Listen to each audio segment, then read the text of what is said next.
Today I'm joined by Richard Hand. Richard is the owner of Urban Jump, which is an exciting multi-activity centre for all ages. Hi, Richard. Hi mate, how are you? Yeah, I'm very good. Thank you very much. And you? Yeah, I'm very well. Excited for Christmas. And are we all? Yeah, Are we all? It's getting to that time of year. So, yeah. Richard, look, I've been really interested to find out more about your business and about you. But look, first of all, tell us a bit more about Urban Jump. Okay, great. So Urban Jump was set up in 2016 from nothing. It was a conversation over a drink in a pub about prospects of quitting my job in the city and starting out alone. 2016, we opened in November.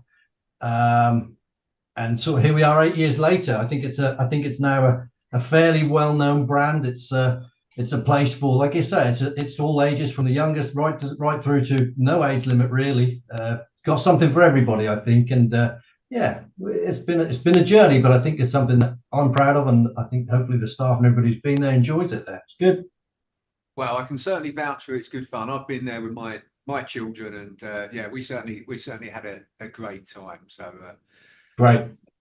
well, look, let's go back, Richard, to that to 2016. Now, when you sort of set up the business. Now, looking at, and you mentioned it there. Your job up in the city. You had very successful career working for banks and accountancy firms, top tier banks and accountancy firms. So, um, why did you decide to start your own business? Well, I guess as you get a little older, you get a little things in your life change. My children turned up; they're now 19 and 17. So, my job was, as you say, I'm a chartered accountant by profession. So, and I moved into banking specifically and the consultancy side of that up in the blue chip consultancy firms in the city.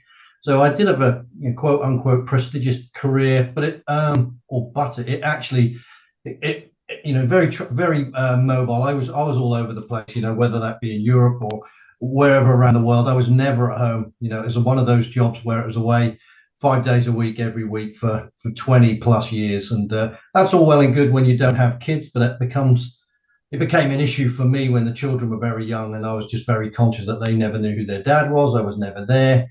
I was in and out on a Friday, gone again very early on a Monday, and if I was working overseas, that would often be flying out on a Sunday evening, which was a big part of the job. So the genesis of Urban Jump was literally, I just couldn't see spending that much time away from home. It just wasn't for me. And there's an awful big commute between the south coast and the city, and when you're up and down on that regularly, it's hard work. So probably, to be honest with you, the reason I quit is because I just didn't think that the life balance was right for me anymore as a family guy, and so that's where it started. And look, I can absolutely relate to that. I very similar myself in terms of, yeah, I had a successful career in the city, and exactly the same things. Was Yeah. I didn't wasn't seeing my family enough. Long hours working away from home, etc. So absolutely understand where you're coming from. And Yeah. so, but there's quite a big sort of jump there, isn't there? From, excuse the pun, but between working up in the city and starting your own business. So was it? Did you feel that starting your own business would give you the life that you wanted, and that time with your family?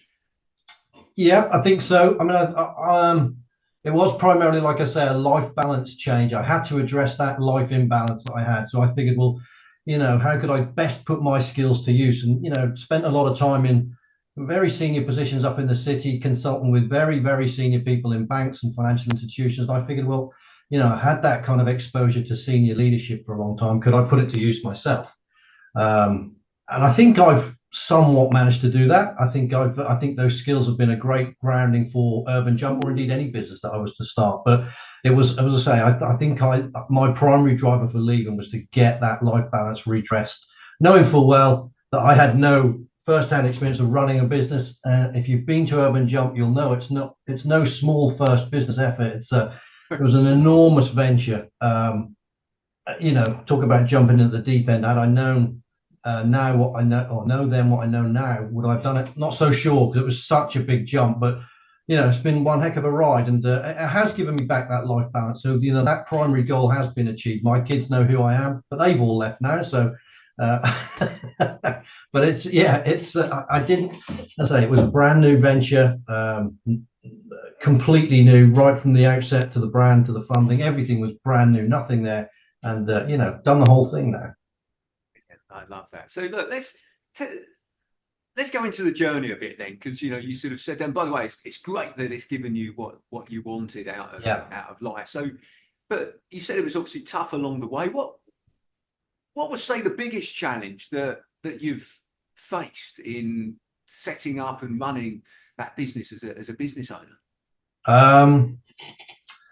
Well, I mean, all of it. You wouldn't think that something as quote unquote as simple as a trampoline park would be that complex of a business to run, but it really is. What goes on behind the scenes is quite extraordinary, and it's been a real eye opener for me. In my background, like I say, is finance, so I'm the guy who raised the capital, who was looking after the funds, who does the balance sheet, the pin, all the boring stuff that nobody sees and nobody needs to see. But there's an awful lot of pressure that goes with that, particularly when your name is the name on the headed paper, and it's you who, where the buck stops with you. There's nowhere else for it to go. So that's probably one of the most challenging aspects of being in business. I hadn't experienced that before, and all of a sudden all eyes are on me. And that place took an awful lot of capital to start up, which put a huge amount of pressure on me to service some fairly hefty asset finance leases throughout that first 5 years of existence. No first generation business comes for free, and that's probably the toughest part of any business's life cycle, I guess, is coming up with something that's got an appeal, that does appeal and works, not just on paper but in actual fact. And we got that right. People do come, they do love it. But in order to do something as big as Urban Jump, that you can imagine the capital demands on that were extremely high, particularly at the outset. So I'd say that was probably the biggest challenge. I set myself up in business that was very expensive right from the get-go. There was no warming up period there. It was literally doors open and it's pressures on day one.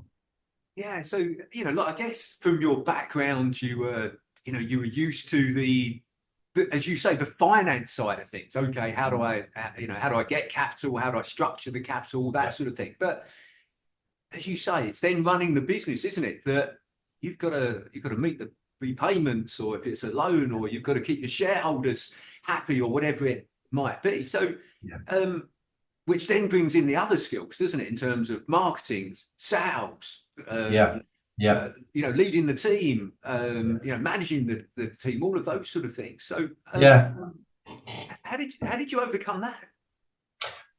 Well, it's interesting when you relay all those things that you need. I think that in a nutshell kind of sums up what the challenge of business is. I think all of those hats, you've got to be able to find some way to wear some of those all the time, all of them, some of the time, whatever that mix is. And that's tricky. I think in most line jobs in consultancy, there was a huge variety of work. I never knew which client I was going to be working for which bank, which country. So that diversity is something I've always embraced. I like that kind of dynamic environment. And that's similar to what I found when I came to Urban Jump. And like you say, I had no experience of raising funds. I had no experience really of building market awareness, brand awareness.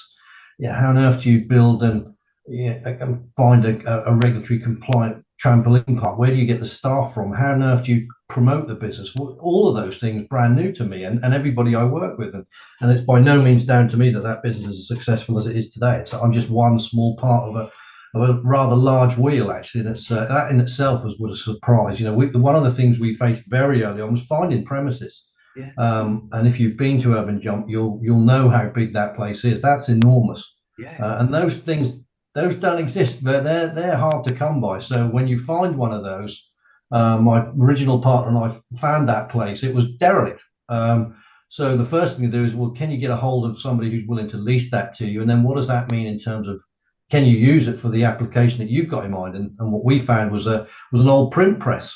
So we had to go through an arduous process of trying to change the use of that building to be compliant with the regulations, to allow us to then go and build and design and source the equipment that you find in there today. So all of that stuff before anything happened incredibly difficult. We took a run up at this thing, and I left my job, as I remember. I think it was July the 4th, ironically, Independence Day, and I left in 2016, and we'd opened the doors to the place on the 14th of November of that same year, having taken on, I think that building is about 26,000 square feet of derelict, of pretty much abandoned warehouse space. And we converted that into Urban Jump as you see it today within 5 months. Incredible. And the team that did that, incredible. That is, yeah, that's impressive. 5 months to do Yeah. that. And look, you're mentioning a lot there to, about we did that, and you said it's not all down to you. How important was it to make sure that you had the right people around you to achieve what you wanted, and to get the right team around you? It's like, I think, like anybody who's starting anything, it's never a one-man show, and it certainly wasn't with Urban Jump, and it isn't today. It absolutely isn't today. I'm one of the lesser cogs in the wheel. Its operational side doesn't rely on me. In fact, if I were to walk in there today, it's happened to me many times. People don't know who I am, and that's not by mistake. That's by design. I'm not the operational guy. I'm not the guy who introduces the people and welcomes them at the desk. I'm not the guy who hosts the party. I don't do any of that stuff. That's not my skill set. But I've got people up there who do a tremendous job of that. So, getting that right team, the right balance for the right phase of the work. We've gone through, awful lot of suppliers, awful lot of people come through the doors as team members and come and gone. Some fit, some don't. It's a process of, just keep plodding away and find out the skills that you need at a given time for a given challenge, and try and find them. And that's not easy in itself. That's not easy. Yeah, no, look, you're right. It's one of the big challenges, I think, that business owners face is finding and attracting Yeah. the right team members and surrounding themselves by that. But you mentioned there, Richard, about the the business, the day-to-day operations of the business doesn't rely on you, and you said that wasn't through that by accident. That's through design. Mm. How important was it from the beginning to sort of create that business that doesn't rely on you operationally, so that you're truly a business owner, Yeah. rather Yeah. than actually this business needs me to Yeah, run well, day that to old adage we would say to many people when I was in London, would say, the importance of that senior leadership role is to work on the business, not in it, and to get buried in the weeds of it kind of takes away from the skills that I think I bring to it. There's and it's been a challenge these 8 years. Let's not kid ourselves. This economic crisis that we went through in COVID was not easy. This startup period, borrowing so much cash and such difficult lending arrangements, that's not easy to do. So that's my skill set. I think that's what I've been able to bring to the table to get us through that. But I'm not going to be the guy who's I'm not going to be the guy there who's going to stamp people as they go into a party room with a hand with a wristband and stuff. I don't have those skills, so I'm well aware of where my limitations are, and I'm equally aware of finding a team who do fulfill those skills. So it's a broad church of people and skills we've got, and it works well together. They all work well together. And so, what would you say the biggest learning that you've had, Richard, since you've been in business? Well, like I say, I think most of my experience is the kind of the tip of the spear stuff on the finance side. That's the bit that's really, really opened my eyes to just how difficult businesses are to run, to maintain, to keep them going. And particularly when you're up against the kind of challenges that I've described to you. One of them, I look back now and reflect, and I spent years kicking myself thinking I tried too much, too fast in terms of the funding. And, I did. We nearly sunk the business. I say we nearly. I was nearly responsible. I feel responsible for having nearly sunk the business because it took too much debt on. But I tried to repay it over too short a period of time. But that's a message. That's something that is a difficult lesson to learn, but you learn an awful lot from it. So some quote unquote, some clever financial restructuring, some sort of a very careful, prudent accountant's view to how to manage the cash within the business and that sort of stuff. They're the big skills that I've probably developed. A sense of financial resilience is something I never thought I had. Now I think I've got it in abundance and can probably talk a few war stories to anybody who's struggling a little bit. it's not. There's some bumps and bruises been collected along the way, but they're all, if you put them to good use, and you kind of keep telling yourself this isn't quite how we planned it, but there's always a way. I think that's kind of where you get the business success from, the longevity that we've seen. So they're the biggest lessons for me. Just that it's just difficult. It's not easy, or everybody would do it, right? Yeah, absolutely. No, I agree. Look, it's not easy. It's challenging. It's difficult, Yeah. but done right and learning from those lessons, as you know, Right. as you've done there, Right. it can be Right. extremely rewarding. And as it It has can be. been Yeah. for you, as you said at the beginning, Richard, it's given you the life, the lifestyle that Yeah. you wanted, which is, Yeah. I always quote, being in business should give you more life. Yeah. That's why people create a business, to give themselves the life that they want. So Yeah, and that's definitely, and we've definitely, I feel personally I've achieved that. Some people wonder what on earth it is I do for a living, and with good reason, because I seem to have somewhat of an empty diary, and that again, not by it's not by I'm not just fortunate; it hasn't been given to me. I've worked damn hard for that, but it comes with a lot of stuff that people don't see and don't necessarily need to see. There's a constant nagging strain, pressure, focus that goes on that people don't see, to make sure that that business is able to thrive and grow. And that pressure is the trade-off that I've been willing to accept in exchange for the time that I've now got, and the flexibility in my lifestyle, which were things that were taken away from me with the career I had. So, my ambitions weren't money driven. They weren't. They were life balance driven, and I've managed to achieve that. And I'm, just the wrong side of 50 now. And I'm very lucky. I'm very lucky that I don't have to be up and gone on a Monday morning. I don't have to attend meetings that other people are scheduling for me. I don't have any of that. But it hasn't come without, an awful lot of sacrifice and a lot of hard work, a lot of sleepless nights. They don't, it doesn't get handed to you, unfortunately. It's something you've got to work at. absolutely, no, I agree. And so, what would you say to anyone thinking of going into business, Richard? Well, I would encourage. I think the SMEs of the country are the sort of the beating heart of the economy, even when it's as tough as it is. We make up. We're a service sector business, and we're part of the service sector economy, and it's tough. It is tough, and so the first thing I would say is don't expect an easy ride. It won't be one, unless you strike gold and find something that is literally, it can't be shaken by economic shocks like the likes that we just experienced, and everybody, I think, is still probably that those impacts reverberate through businesses today, and I don't think they're to be underestimated. But I think, I would encourage anybody to, if they've got an idea they strongly believe in, they've done their due diligence, they've worked the numbers like a boring accountant like me, half the profit, half them again, triple the cost, it still looks good, then half it again, and they're still behind that idea, and they're willing to put in, and put in those sacrifices to make it work, then why not? Absolutely, I would encourage it. But it is difficult. It's probably opened my eyes to just how difficult it is in business. It's not easy, and that assurance that goes, to the extent anybody's got an assurance from a job these days, but that certainty around a salary and stuff like that all goes, and you've got to be open to the fact that's how it is, that's the reality of it. But that, for me, as I say, I wasn't driven by the money side of it. I didn't leave my job because I was bored with it at all, not at all. I loved it. I just thought that at that time in my life, with the kids at their age, that was something I felt I needed to do, Yeah. and something look back there, I'm very pleased I did. Well, that's great to hear. And look, Richard, there's one question I like to ask everybody that's kind enough to join me on these discussions, which is, what is the best advice that you would give to an 18-year-old you? So if you could go back and speak to an 18-year-old you, what would you say? Well, 18-year-old me, believe it or not, I'm just trying to think where I was in my journey. I mean, my background is very odd. So I left school with no great ambitions for anything particularly professional or academic like that. I wasn't that guy. And so my CV sort of reflects that at the time when I left school, I wasn't a high achiever. I didn't have aspirations to do anything like I ended up doing in the city and now as a business owner.